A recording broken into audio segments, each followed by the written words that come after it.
ایک ذہن بنایا جا رہا ہے. ایسا کیوں ہے؟ اس لیے ہے کہ دین اسلام کے جتنے بھی احکامات ہیں ان کی تنفیذ جو ہوئی ہے وہ تدریجاً ہوئی ہے. تدریجاً سے مراد ناظرین کرام یہ ہے مرحلہ وار ہوئی ہے. آج دیکھیے کہ کسی کو کسی ایڈکشن سے جب ہم روکتے ہیں، ایک شخص جو کہ نشہ میں لت پت ہوتا ہے، ایڈکٹ ہو چکا ہوتا ہے، تو اس کی جب ہم اصلاح کرتے ہیں تو ایسا نہیں کرتے کہ یکدم اس کا نشہ ہم روک لیتے ہیں. نہیں، اس کی ڈوز کم کرتے ہیں اور آہستہ آہستہ آہستہ آہستہ منیمائز کرتے ہیں اس کی ڈوز کو، اور ایک وقت آتا ہے کہ اس کی ڈوز مکمل طور پر ختم کر دی جاتی ہے تاکہ اس کے جسم کے اندر وہ جو بیماری ہے وہ آہستہ آہستہ، اگر ہم یکدم اس کو بند کر دیں گے وہ شخص زندہ نہیں رہے گا، مر جائے گا. ہمیں اس کو مارنا مقصود نہیں ہے، اس کی اصلاح مقصود ہے. اسی طرح اللہ رب العزت کو بھی ناظرین کرام جن برائیوں میں، جن بدعمالیوں میں دور جاہلیت میں جسد انسانیت انوالو ہو چکا تھا، اب مارنا مقصود نہیں تھا بلکہ ان کی اصلاح کرنی مقصود تھی. اس لیے دین اسلام نے اپنے تمام جتنے بھی احکامات ہیں ان کی تنفیذ مرحلہ وار کی ہے تاکہ اثر پذیری کے نتائج ہمارے سامنے آئیں. ویسے بھی ناظرین کرام ہم دیکھتے ہیں کہ بچہ جب آج پیدا ہوتا ہے تو وہ آج ہی چلنا نہیں شروع کر دیتا، تدریجاً آج ہی بولنا نہیں شروع کر دیتا. سال کے بعد ماں اور ابا کے الفاظ کہتا ہے، لیکن ماں باپ چاہتے ہیں کہ اس سے بھی پہلے اللہ کہے، محمد کہے، ہمارا مذہب کیا ہے، اسلام کہے، لیکن وہ پہلے دن نہیں کہتا، تدریجاً. تو ناظرین کرام یہ حسن ہے ہمارے دین کا، یہ فطرت ہے ہمارے دین کی. اس پہ ہم مزید بات کریں گے کہ ہمارے فکر و عمل کی تطہیر کے لیے کیا پہلو ہیں، یہ شراب اور جوا کیا چیز ہے، اس میں حرام علتیں کیا ہیں، اس پہ ہم بات کریں گے. اور بات کرنے کے لیے ناظرین کرام آج ہمارے پروگرام میں میری دائیں جانب آپ کے جانے پہچانے، آپ کے پسندیدہ مفتی آن لائن میں آج کہوں گا ان کو کہ جو ہماری رہنمائی کرتے ہیں، جناب ڈاکٹر مفتی امداد محمود فرید. ماشاءاللہ ناظرین کرام مفتی بھی ہیں، فقیہ بھی ہیں، آپ پی ایچ ڈی ڈاکٹر ہیں اور فائنینشیل میٹرز پہ آپ کی پی ایچ ڈی ہے. ماشاءاللہ خوب دلیل کے ساتھ آپ گفتگو کرتے ہیں، سند کے ساتھ گفتگو کرتے ہیں، حافظ القرآن بھی ہیں، قاری القرآن بھی ہیں، بے شمار صفات کے حامل ہیں. السلام علیکم ورحمۃ اللہ. وعلیکم السلام ورحمۃ اللہ وبرکاتہ. اور ناظرین کرام میرا اعزاز ہے کہ ماشاءاللہ اتنے ہیرے جیسے مفتی اکرام میرے شاگرد ہیں. ماشاءاللہ اللہ رب العزت نے مجھے یہ اتنا بڑا اعزاز عطا کیا ہے کہ ان جیسے مفتی صاحب جیسے ڈاکٹر صاحب جیسے ہیرے جو ہیں اللہ نے مجھے استطاعت دی کہ میرے ہاتھوں سے ان کو تراشا گیا. یہ میرا اعزاز ہے، اللہ نے مجھے بخشا ہے. اور ناظرین کرام میری بائیں جانب ایک مرتبہ پھر میری درخواست پر ماشاءاللہ ثنائے رسول میں ایک معتبر نام، ایک مستند نام، ان کی آواز خود بتاتی ہے کہ وہ آواز میں نبی کریم سے محبت کا، الفت کا، عقیدت کا، وارفتگی کا رچاؤ رکھتے ہیں، اور ان کی آواز ایسے لگتی ہے جیسے کہ بارگاہ رسالت مآب کا طواف کرتی رہتی ہے. اور اللہ نے جو اس کو سوز عطا کیا ہے، جو لہن عطا کیا ہے، ماشاءاللہ یہ ہر ایک کو نصیب نہیں ہوتا. یہ رتبہ بلند ملا جس کو مل گیا، ہر مدعی کے واسطے دار و رسن کہاں. اور یہ جو رتبہ ملا ہے نبی کریم صلی اللہ علیہ وسلم کی مدحت کا، ثنا خوانی کا. میری مراد ہے ناظرین کرام میری بائیں جانب تشریف رکھتے ہیں جناب صاحبزادہ حافظ مقصود احمد بصیر پوری ایڈوکیٹ. ماشاءاللہ پروفیشن کے اعتبار سے ایڈوکیٹ ہیں اور پیشن کے اعتبار سے محبت رسول کا ایک پرتب ہیں. السلام علیکم ورحمۃ اللہ. وعلیکم السلام ورحمۃ اللہ. ڈاکٹر صاحب کیسے ہیں آپ صاحب؟ الحمدللہ خیریت سے ہیں؟ بہت شکریہ. میں نے عرض کیا تھا کل کہ اگر آپ لاہور میں ٹھہرے ہیں تو پھر ہمارے پروگرام میں تشریف لائیں. جناب ڈاکٹر صاحب آج موضوع آپ کی پی ایچ ڈی سے متعلقہ ہے کہ اس میں حلال و حرام کی بات ہے، اور آپ نے جو پی ایچ ڈی کی ماشاءاللہ میرے ہاتھوں سے اور میرے ارد گرد رہتے ہوئے وہ بھی انہی معاملات پر ہے، اس لیے بطور خاص آج آپ کو زحمت دی. ویسے تو آپ مستقل حصہ ہیں ہمارے پروگرام کا. ڈاکٹر صاحب یہ فرمائیں، جیسے میں نے کہا نا ایک تو تھا صحابہ کا سوال، وہ بڑا جامع تھا ہم ان کی عقل، فہم، فراست کو اور بلاغت کو ہم کہاں پہنچ سکتے ہیں؟ ہمارے ذہن میں اپنے سوال آتے ہیں، ان ایک سوال دو سوالات کی تفسیر میں، تشریح میں کئی سوال ہمارے لیے بکھر جاتے ہیں۔ یہ فرمائیں کہ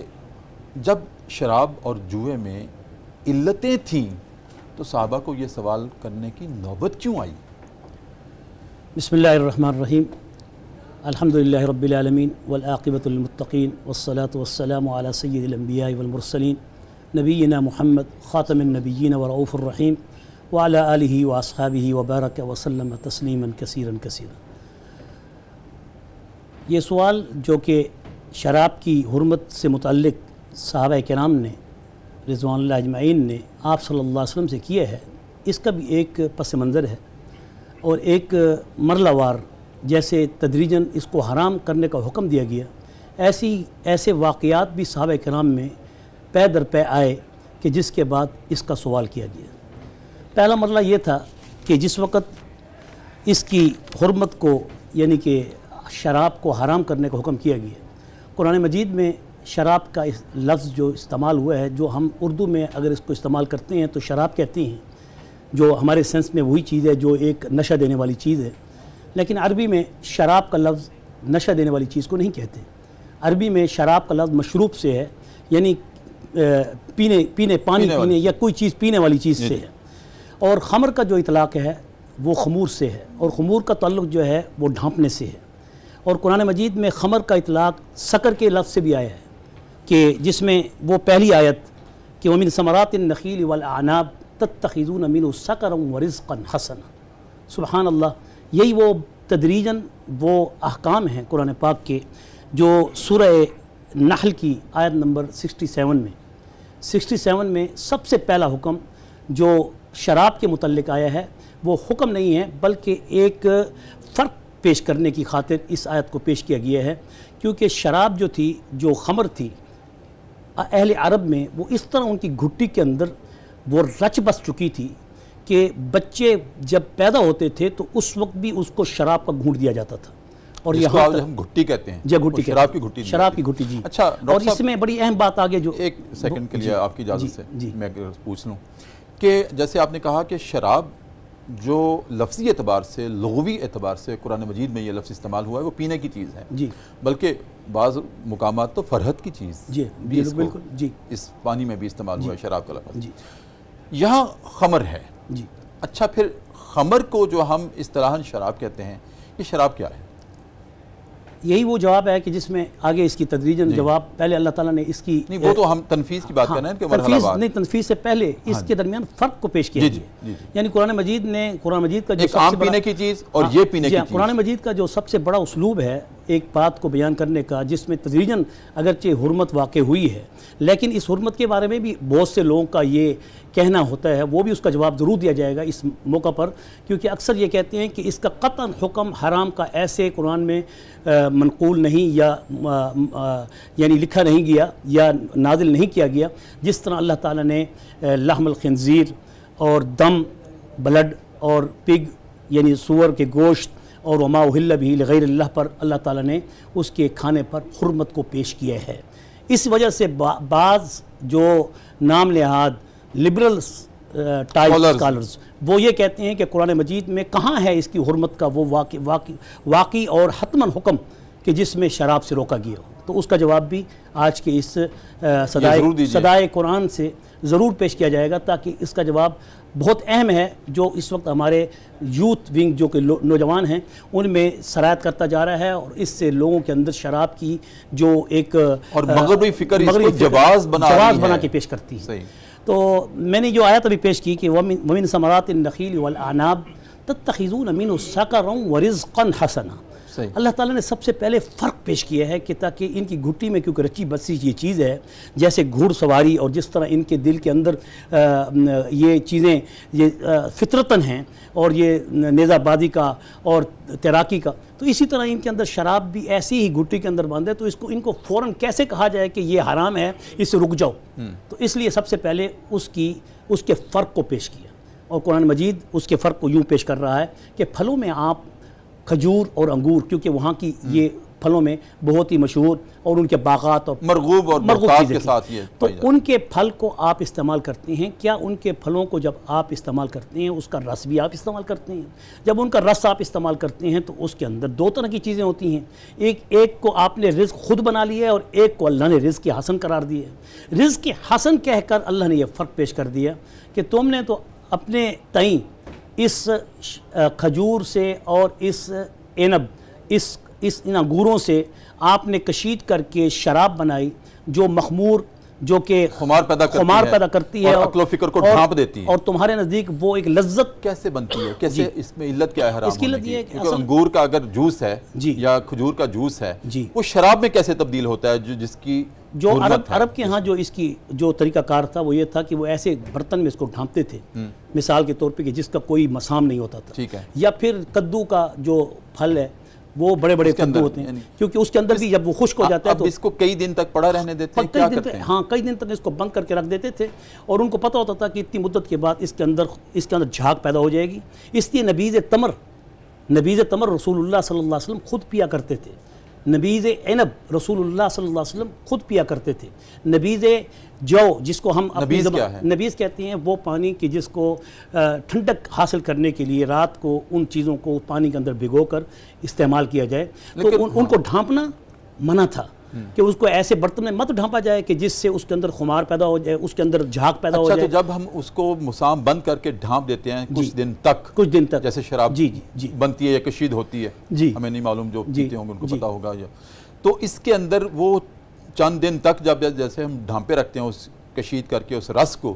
اس کے اندر پھر یہ ایک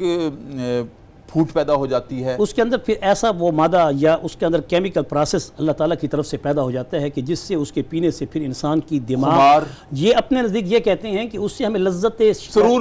ملتا ہے. حالانکہ یہ لذت و سرور ان کا چند گھنٹے کے لیے، چند منٹوں کے لیے ہوتا ہے اور اس کے منفی اثرات اسم و ہما اکبر جیسے قرآن نے کہا ہے. اور آج کی میڈیکل وہ عقل و فکر کو اس حد تک ڈھانپ دیتا ہے کہ ماں بیٹی کی تمیز ختم ہو جاتی ہے، بہن کی پہچان ختم ہو جاتی ہے. یہ سب سے بڑی علت ہے اس کے حرام ہونے کی. یہ تو بعد میں آئے گا، اس کا ذکر تھوڑی سی تفصیل کے ساتھ بھی ہے، علماء کے اقوال بھی ہیں اور ان میں ان کی تشریحات بھی ہیں. لیکن یہاں میں پہلا یہ حکم پیش کرنے کی کوشش کر رہا ہوں کہ میں بظاہر ایک سرور ہے، میں سامعین کو یہ ایک صدائے قرآن کی طرف سے یہ ایک میسج اس لیے سمجھانا ضروری سمجھتا ہوں کہ آج اس وقت شراب کی جو حرمت کے بارے میں جو خاص طور پہ لبرل طبقہ جو اس کی حرمت کو یعنی کنڈیم کر رہا ہے، ان کا جواب ہے. پہلی بات یہ کہ من ثمرات النخیل والعناب تتخذون منه سکرا ورزقا حسنا، اللہ تعالیٰ نے فرق پیدا کر دیا، بتا دیا. آپ کی اجازت سے ایک وقفہ ہے مفتی صاحب. تو یہاں پر ہم ابھی بات یہ ختم کرتے ہیں کہ انگوروں کے یا کھجوروں کے رس کو اس طرح سے اس کو پروسیس میں لانا، پروسیجر کرنا، ڈھانپ کے رکھنا کہ اس میں اصل حیت وہ ختم ہو جائے، ایک نئی حیت شروع ہو جائے اور جس میں کھٹائی ہو جائے یا کچھ ایسا اس میں ترشی ہو جائے. اور وہ ترشی جو ہے انسان جب لیتا ہے تو بظاہر اس کو خمار آتا ہے، بظاہر اس کو سرور آتا ہے، لیکن اس کا نقصان یہ ہے جس کو قرآن نے یہ کیا ہے کہ سرور ایک ظاہر فائدہ ہی ہے نا، لیکن اس فائدے سے گناہ جو ہے وہ بدتر ہے کہ اس سے خمار پیدا ہوتا ہے، ہوش و حواس گم ہو جاتے ہیں. انسان ہوش و حواس اس حد تک ہو جاتا ہے کہ منہ سے جو الفاظ نکالتا ہے اسے یہ معلوم نہیں ہوتا کہ سامنے میری بہن ہے یا بیوی ہے یا ماں ہے یا بیٹی ہے. یہی ہے نا، بالکل یہی اس کا. ہم یہاں سے آگے چلیں گے. آپ کی اجازت سے ایک وقفہ. ناظرین کرام، وقفہ ہے پروگرام صدائے قرآن میں. بڑی اہم گفتگو ہے، آپ نے کہیں نہیں جانا، لیکن اپنے نبی کریم صلی اللہ علیہ وسلم کی ذات اقدس پر ایک مرتبہ درود کریم کا نذرانہ پیش کر کے واپس آتے ہیں.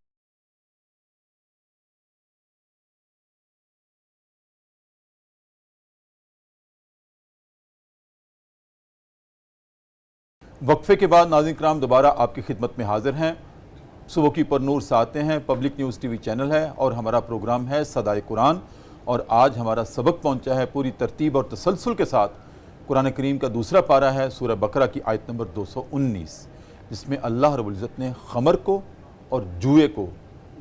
ممنوع قرار دیا ہے. اس کی علتوں میں یہ بات ارشاد فرمائی ہے کہ اس میں گناہ کی بات ہے، شدید گناہ کی بات ہے. ساتھ ارشاد فرمایا کہ اس میں فائدے بھی ہیں، نقصان بھی ہیں، لیکن اس کے نقصان اس کے فائدوں سے بدتر ہیں. اور گفتگو کر رہے ہیں جناب ڈاکٹر مفتی امداد محمود فرید.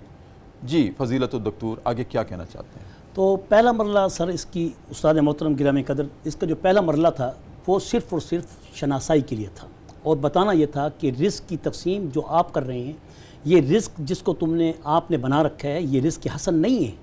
سب سے پہلے ان کے دماغ میں اس بات کو بٹھایا گیا کہ یہ رزق حسن نہیں ہے، یہ وہ رزق ہے۔ رزق میں بہت سی ایسی دوائیاں بھی ہوتی ہیں جس میں انسان کھانے کے بغیر وہ زندہ نہیں رہ سکتا، تو اس کو رزق نہیں کہا جاتا، وہ بامر مجبوری ہوتی ہیں۔ کچھ ایسی کڑوی دوائیاں بھی ہوتی ہیں، کڑوی غذائیں بھی ہوتی ہیں جو کھائی جاتی ہیں۔ بہرحال اللہ تعالیٰ نے اس آیت سے یہ بات بڑی واضح طور پہ بتا دی کہ وَمِن ثمرات النخیل والعناب تتخذون منہ سکرا ورزقا حسنا، جس کو تم کشید کر کے شراب بنا رہے ہو اور مسکر بنا رہے ہو اور نشہ آور بنا رہے ہو اور نشہ والی چیز بنا رہے ہو، اس سے بہتر یہ نہیں تھا کہ تم اس کی رزق حسن بنا لیتے؟ اور رزق حسن اس کی دوسری صورت سرکے کی شکل میں ہے، بڑی خوبصورت چیز ہے جس کو رسول اللہ صلی اللہ علیہ وسلم کا فرمان مبارک کہ جس کے گھر میں سرکہ ہو اس کے گھر میں کبھی برکت کم نہیں ہوتی، رزق کی فراوانی ہی رہتی ہے۔ اور یہ سب سے بہترین اللہ تعالیٰ نے کھانوں میں بہترین شوربہ، بہترین رزق گھروں کے لیے مقرر کیے۔ یہ حدیث ہے، حدیث جس کے گھر میں سرکہ ہوگا، جس کے گھر میں سرکہ ہو اس کے گھر میں رزق کی کمی نہیں آتی، اور یہ سب سے بہترین آپ کا شوربہ اور سالن ہے رسول اللہ صلی اللہ علیہ وسلم کی حدیث جس میں سرکہ ڈالا، جس کے گھر میں سرکہ ہو یا جس کھانے میں سرکہ استعمال کیا جائے اس کے گھر میں برکت رہے گی۔ تو یہ ایک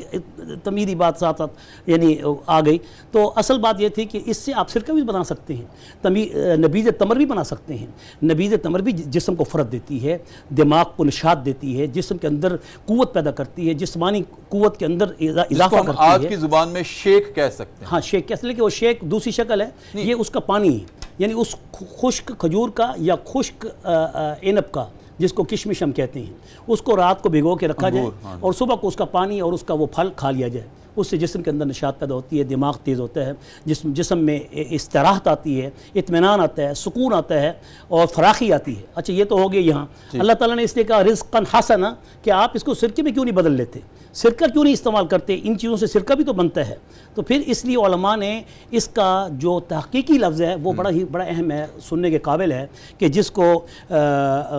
بڑے بڑے اکابر، جس میں حضرت عبداللہ بن عباس رضی اللہ تعالی عنہ نے اس کو نقل کیا ہے کہ حبشی زبان میں سرکے کو سکر کہا جاتا تھا، حبشی زبان میں سرکے کو سکر کہا جاتا تھا، اور اسی سرکے کی وہ ایک تعریف ہے کہ جو انہیں رزق حسن کی شکل میں پہلے ان کے دماغوں سے اس چیز کو نکالنے کی کوشش کی کہ یہ جس کو تم سرکہ سمجھ کے پی رہے ہو یہ تمہارے لیے بہت مشکل اور آپ کے لیے تکلیف کن اور آپ کی صحت کے لیے بعد میں نقصان دہ ہے۔ اور پھر اس کے بعد اللہ تعالیٰ نے دوسرا مرحلہ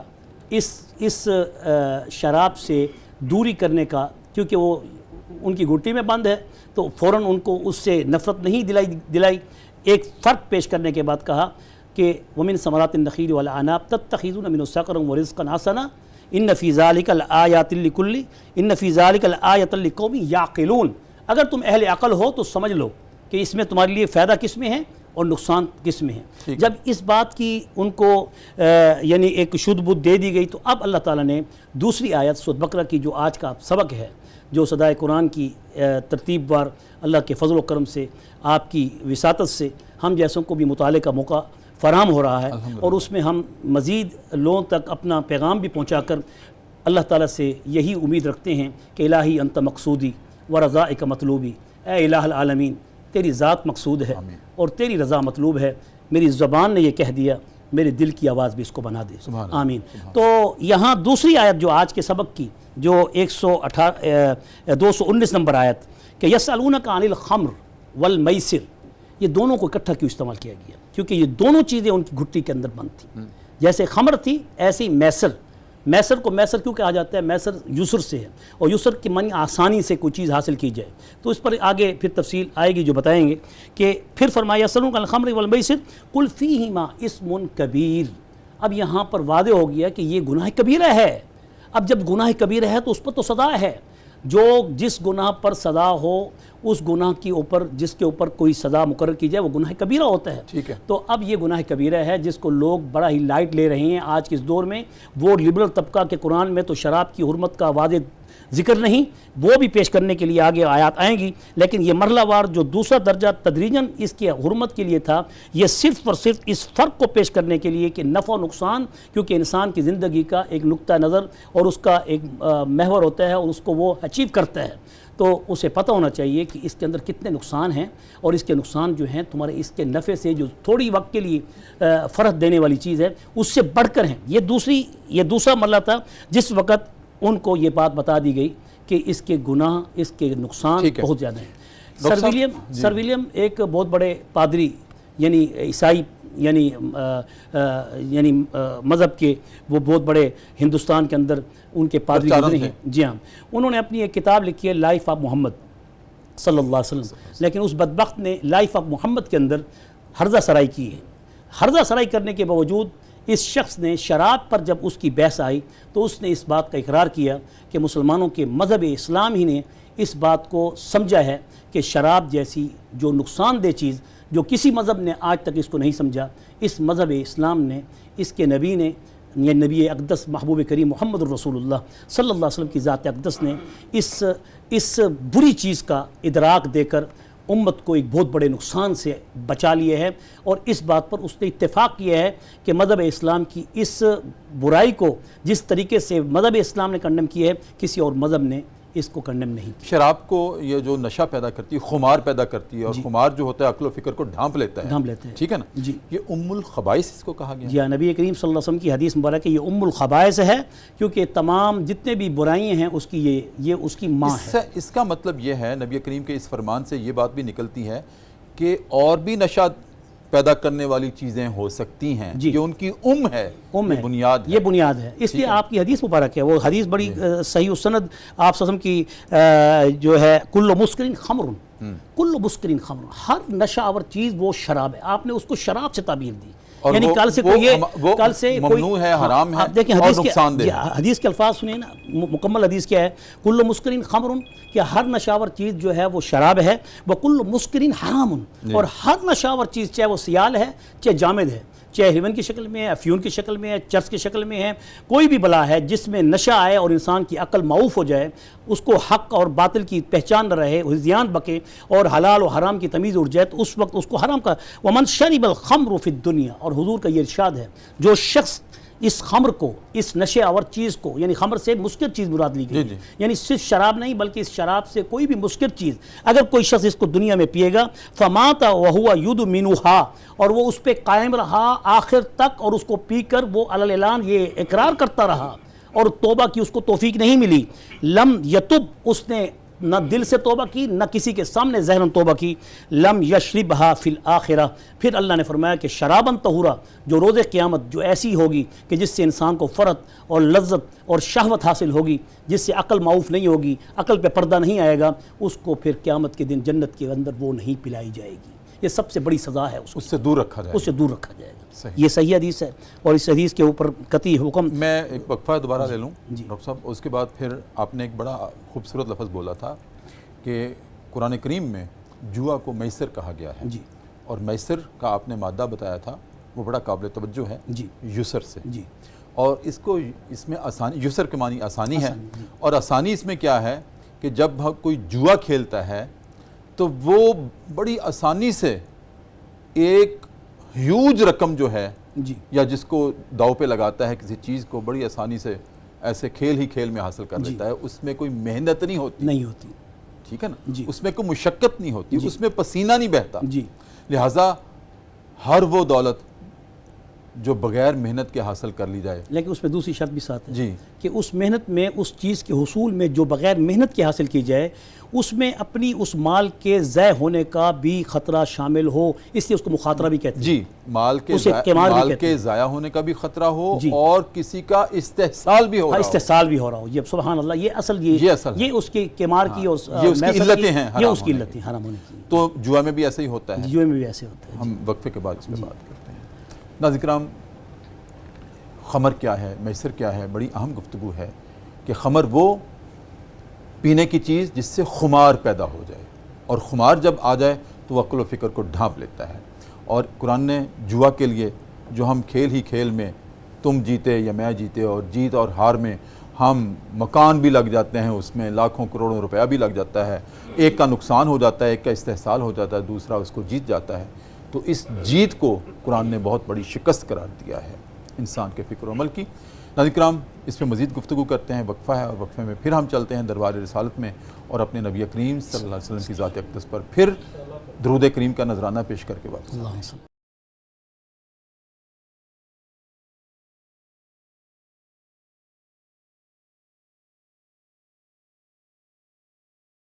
وقفے کے بعد ناظرین کرام دوبارہ آپ کی خدمت میں حاضر ہیں. صبح کی پرنور ساتیں ہیں، public news T V channel ہے، ہمارا پروگرام ہے صدائے قرآن، اور آج الحمدللہ رب العالمین ہمارا سبق پہنچا ہے سورہ بقرہ کی آیت نمبر 219 تک. مفتی صاحب، آج کے سبق میں خمر پہ بات ہو گئی، اس کی علتوں پہ بات ہوگی، جس کی وجہ سے اللہ نے بتایا کہ یہ اس کا نقصان فائدوں سے بدتر ہے، جی، کیونکہ یہ انسان کے ہوش و حواس پر ایک اس کو ڈھانپ لیتی ہے، جی اس کا نشہ جو ہے، جی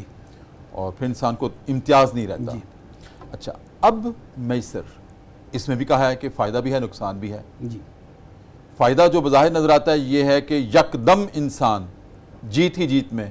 کسی کا استحصال ہو جاتا ہے، کوئی مر جاتا ہے اور اس کی مال و دولت پہ انسان قبضہ کر لیتا ہے. یہی فائدہ ہے نا جو بظاہر ہمیں چکا چوند نظر آتی ہے جوئے میں. اور اس کا نقصان کیا ہے؟ جو آیت کریمہ ہے کہ وَإِسْمُهُمَا أَكْبَرُ مِن نَفْعِهِمَا، کہ اس کا جو نقصان ہے اس کے نفع سے بڑھ کر کے ہے، لفظی معنی اس کا بڑھ کر ہے. تو اس میں علماء کرام نے اور فقہا نے اس بات کو بھی پیش کیا کہ جیسے اہل عرب کے اندر شراب ان کی گھٹی میں تھی، ایسی میسر ان کی گھٹی میں اس لحاظ سے نفع بخش تھا کہ وہ جب کسی قسم کی ایسی بیٹ لگاتے تھے یا ایسی شرط لگاتے تھے کہ جس سے پھر وہ مال کسی کا حاصل کرتے تھے تو اس کو پھر وہ صدقہ کرتے تھے. یہ مشہور ہے. اہل عرب میں میسر کا مال وہ بطور مسکینوں، بیواؤں، یتیموں کے لیے خرچ کرنے کی خاطر حاصل کیا جاتا تھا. دیکھ لیجئے اب ان کی سوچ دیکھیں اور آج کل کے ملک کے اندر آپ صورتحال دیکھیے کہ وہ اگر مال اکٹھا بھی کرتے تھے ناجائز طریقے سے جس کو حرام قرار دیا گیا ہے، لیکن اس کا استعمال پھر بھی ان کا کوئی نہ کوئی منافع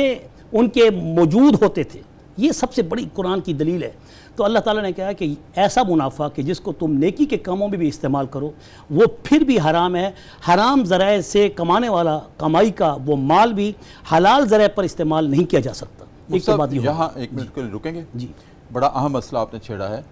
آج ہمارے ہاں بھی یہ ایک سوچ پائی جاتی ہے جی کہ چلیں جی سود میرے لیے حرام ہے، جی چلیں اب مجھے مل رہا ہے، تم جو مال سود مجھے مل رہا ہے کسی طور پہ بھی، جی تو میں اس کو صدقہ کر دیتا ہوں یا اس کو غریبوں میں تقسیم کر دیتا ہوں اپنی ذات پہ. یہی وجہ ہے کہ فقہا کے نزدیک اس کو صدقے کی نیت سے دینا بھی گناہ ہے.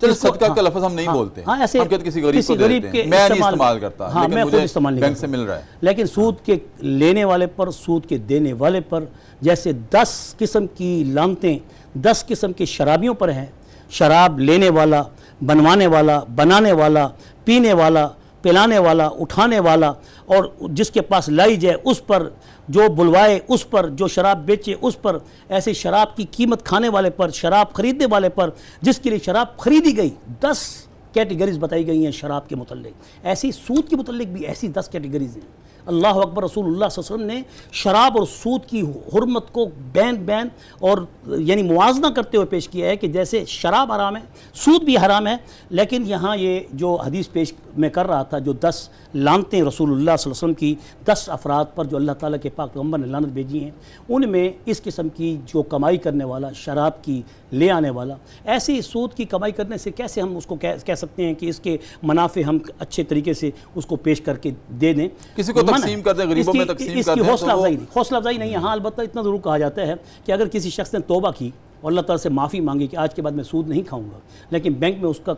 ہزاروں کا، لاکھوں کا وہ سود پڑا ہوا ہے، اگر وہ چھوڑتا ہے تو وہ سودی بینک کو تقویت ہے. اس لیے علماء کہتے ہیں اس بینک میں سود کو مت چھوڑے. اس سود کی رقم کو لے کے کسی غریب، بیوہ، یتیم اور کسی رفاع عامہ، حتیٰ کہ مساجد کی جو لیٹرینز ہیں اس پر بغیر بتائے بغیر اگر اس کو استعمال کر دیا جائے تو اس کی صرف اجازت ہے اس صورت میں جیسے گندگی اٹھا کے پھینکی جاتی ہے. گھر سے گندگی نکال کے کہیں پھینکی جاتی ہے، کوڑا کرکٹ جیسے گھر سے باہر نکالا جاتا ہے، اس حد تک اس کا جواز ہے. اس نیت کے ساتھ. اس نیت کے ساتھ. باقی اس میں ثواب کی نیت نہیں کر سکتا. ثواب کی نیت سے یہ سود کی کمائی کو، یہ سود کے پیسے کو اس نیت سے کما بھی نہیں سکتا، اور اس طریقے سے کسی غریب کی اس طریقے سے مدد کرنے کو ثواب کر کے استعمال بھی نہیں کر سکتا سوائے مفتی ثواب صاحب کی۔ بہت اب اس میں جو شکریہ۔ دوسری بات جو بڑی اہم تھی جو بتائی جا رہی تھی کہ میسر میں، کیونکہ اہل عرب کا یہ ایک طریقہ کار چلتا رہا ہے کہ وہ اس طریقے سے مال کو حاصل کر کے خرچ کرتے تھے، لیکن اللہ کے پاک پیغمبر صلی اللہ علیہ وسلم نے اس چیز سے منع فرما دیا، کیونکہ میسر میں دو خرابیاں تھیں۔ ایک خرابی یہ تھی کہ وہ مال جو ہے وہ خرچ کر رہے ہیں، اور اس خرچ کرنے کے بعد پھر اس مال کے اندر اس کے جانے کا بھی احتمال ہے، ضائع ہونے کا بھی احتمال ہے، پھر دوسرے کے مال کو لینے کا بغیر محنت کے احتمال ہے، استحصال، اس کا حق مارنا۔ اس لیے رسول اللہ صلی اللہ علیہ وسلم نے خمر کے ساتھ میسر کا ذکر دونوں کو برابر حکم کے ساتھ لے کر اس کی حرمت یعنی قائم کی اور حرام قرار دیا، اور کہا کہ اس قسم کے شراب کو اور میسر کے جو استعمال کو لانا بالکل ممنوع ہے، اور اسلام میں اس کی کوئی گنجائش نہیں۔ اب آپ یہ بتائیں، آپ کا شکریہ میں ادا کروں یا آپ میرا شکریہ ادا کریں گے کہ میں نے اتنے تحمل سے آپ کی اتنی تفصیل سے اور خوبصورت باتیں سنی؟ کون شکریہ ادا کرے؟ میں شکریہ ادا کروں۔ میں بھی کرتا ہوں۔ جزاک اللہ۔ ناظرین کرام، جناب ڈاکٹر مفتی امداد محمود فرید، میں نے عرض کیا تھا کہ ان کی فائنینشیل میٹرز کے اوپر پی ایچ ڈی ہے، اور ماشاءاللہ وہ علم بول رہا تھا۔ ابھی اس میں بہت ساری باتیں تھیں جو آج رہ گئیں، لیکن انشاءاللہ یہ قرآن کریم ہے، ہم جو ہی آگے بڑھتے جائیں گے وہ مسائل تکرار کے ساتھ پیش آتے ہیں، ہم دوبارہ ان سے رہنمائی لیتے رہیں گے۔ یہ علم کی جولانی تھی، اسے کہتے ہیں علم، جو بولتا ہے اور سر چڑھ کر بولتا ہے اور ہمیں محسوس ہوتا ہے۔ اللہ تعالیٰ ان کی عمر میں اور ان کی مال میں، ان کی جان میں اتنی برکت عطا فرمائے کہ یہ زندگی کی تمام رعنائیوں سے لطف اندوز ہوں۔ ناظرین کرام، اب پروگرام صدائے قرآن میں وقت ہے ذکر صاحب قرآن کا، اور ذکر صاحب قرآن میں پچھلے چند دنوں سے ہم امتیازات رسالت مآب صلی اللہ علیہ وآلہ وسلم آپ کے سامنے رکھ رہے ہیں۔ ناظرین کرام، داؤد علیہ السلام کے بارے میں سورہ سبا کی آیت نمبر 10 میں ارشاد ہے، وَلَقَدْ آتَيْنَا دَاؤُودَ مِنَّا فَضْلًا،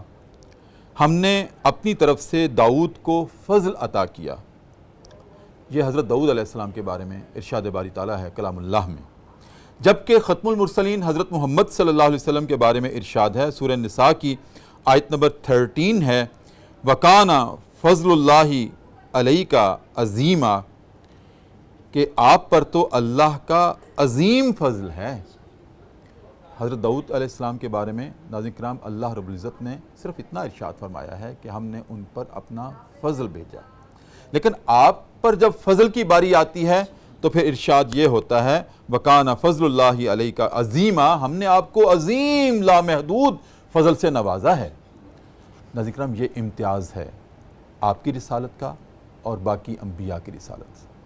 اسی کے ساتھ ہی آج کا پروگرام صدائے قرآن ہم ختم کرتے ہیں۔ اپنے میزبان ڈاکٹر محمد طاہر مصطفیٰ کو اجازت دیجیے، اور اب میں گزارش کروں گا ناظرین کرام، ہمارے بصیر پور سے مہمان ہیں، عشق رسالت مآب صلی اللہ علیہ وسلم کی ماشاءاللہ چلتی پھرتی آواز کی تاثیر ہیں، جناب حافظ مقصود احمد بصیر پوری، پیشے کے اعتبار سے ماشاءاللہ ایڈوکیٹ ہیں، اور پیشن کے اعتبار سے عشق رسالت مآب صلی اللہ علیہ وسلم کی ایک خوبصورت تصویر ہے۔ میں ان سے گزارش کروں گا کہ اپنی خوبصورت آواز میں گداز کے ساتھ، سوز کے ساتھ نبی کریم صلی اللہ علیہ وسلم کی بارگاہ میں اپنی حاضری پیش کریں۔ دل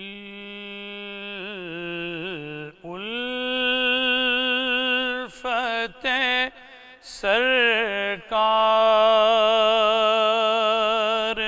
بسانے کے لیے ہے،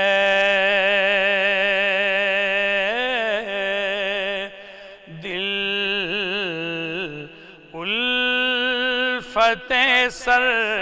سرکار بسانے کے لیے ہے،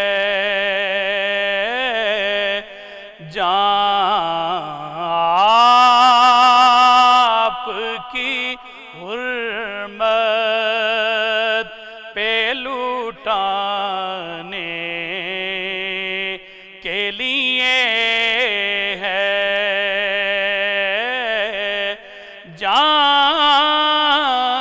آپ کی حرمت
ہے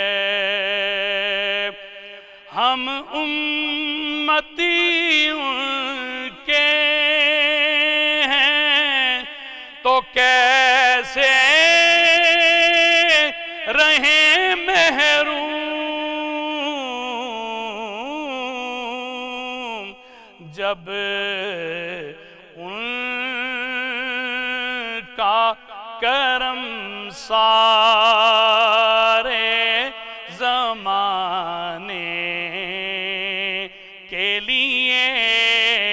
ہے سرور جو بلاوا نہیں آیا کئی دل سے یہ تیری طلب اور بڑھانے